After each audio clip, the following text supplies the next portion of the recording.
Hi, I'm Rob. And I'm Rob. And this is Ask Rob and Rob. Welcome to Ask Rob and Rob. It's the show where we answer your property questions. And the show, of course, starts with you. So we like to make it really simple for you to send your questions our way. We do. Head over to propertyhub.net/ask. That's propertyhub.net/ask. There, you can leave us a message. You can call us and leave a voicemail if you prefer. Or if you want to write in with your question, we have our wonderful column in the Sunday Times each and every Sunday in the home section. So if you want to get your question in that way, you can as well. Right, let's get things kicked off with our first question in from Carl. Hey, Rob and Rob. Fantastic podcast. Been listening to you now for, it's got to be 4.5 years. We bought our first property back in 2021.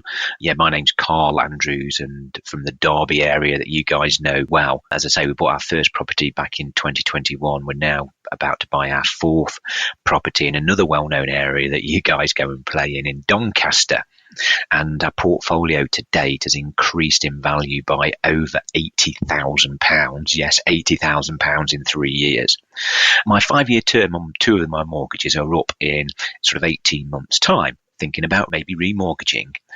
But what happens if I remortgage and then have to sell and the capital gains is more than the new mortgage? I'm just really unsure, from my readings. What are my options then? Does it mean I have to sell to pay the balance? What are some of the examples that you guys have been involved in?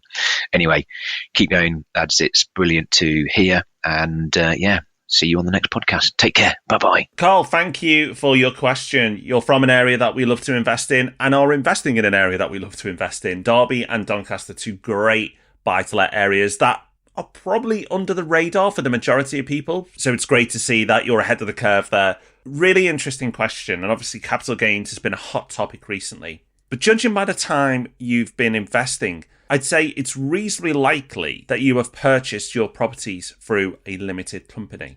Now, if that's the case, you don't have to worry about capital gains tax because capital gains tax is not applicable to people who invest through a limited company. There are other taxes involved, but they're much more reasonable. Now, that's nice and easy. We can put that one to bed if it is the case. But you've not said that's the case. So let's look at this scenario as if you have invested in your own name. While less likely for you, there may be other people listening who are in that situation. I think this is relatively simple, Carl. I haven't got a magic wand or formula that's going to suddenly make it disappear or make it super easy for you. But when you remortgage, you typically remortgage at 75% loan to value. If you are getting a 75% loan to value mortgage, that means you will have equity of at least 25%. I say at least because the surveyors are probably going to be cautious when valuing your property, and you may actually achieve more on the open market. So you'll have at least that amount.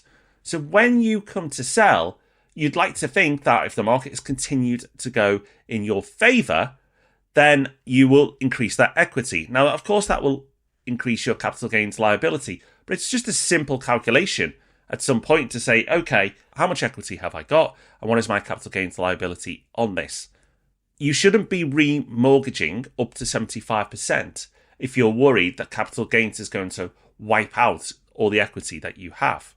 And remember, the capital gains is not on your overall value of the property, but the gain that you've made. So it's the capital gains currently on the 80k, not on the value of the property. So that equity should be more than enough anyway, and that buffer you've got. But finally, what I would say is that if you are planning to sell in the near term, then I wouldn't be remortgaging anyway.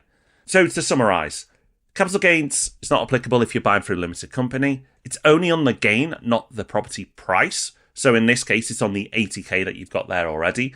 And you'll always have that equity buffer when you remortgage. So in the vast majority of circumstances, Carl, you'll be fine.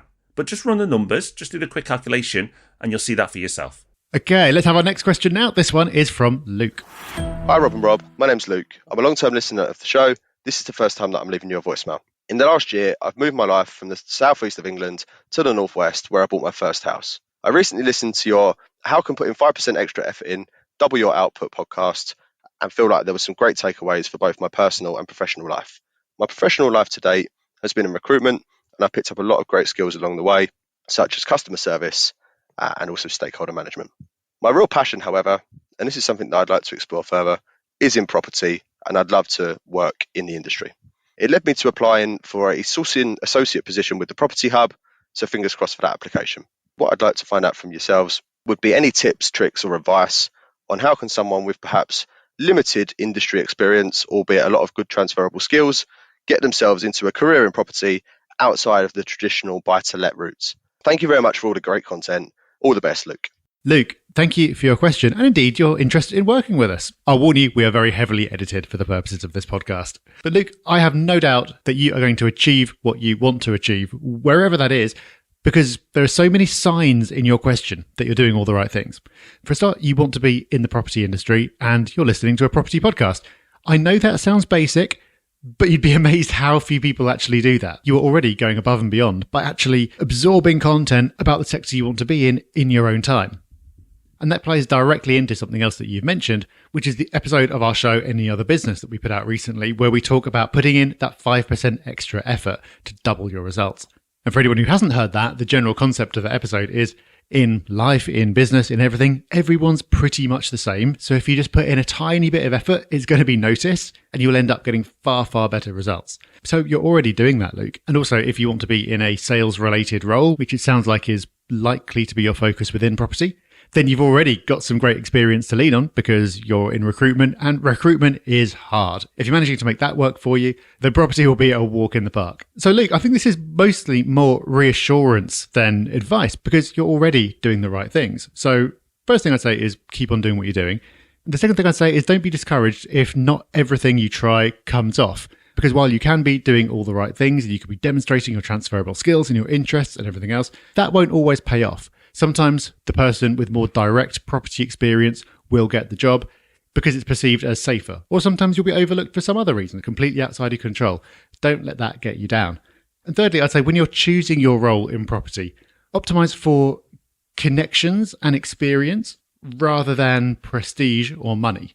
Now, if you do go into a sales-focused role, then you may end up optimizing for money anyway, because you're in the type of role where your earnings are under your control and you have the ability to, if you perform well, do really well. But I wouldn't be thinking directly about that. I'd be thinking about what's the kind of role I can be in where I'll be exposed to as much as possible, learn as much as possible, and critically meet as many people as possible. Because once you've got your first job, your second job, the job you really want, is probably going to come from someone in your network rather than coming from just applying to job ads. So Luke, I'm excited for you. I think you're on the right track. Good luck. Good luck, Luke. And remember, if anyone else is interested in working with us at Property Hub, then you can go to propertyhub.net/jobs. And do save that link because we have roles that go live all the time. Thank you for listening. We'll be back on Thursday with another episode of the Property Podcast. We'll see you then. Bye-bye. Bye-bye.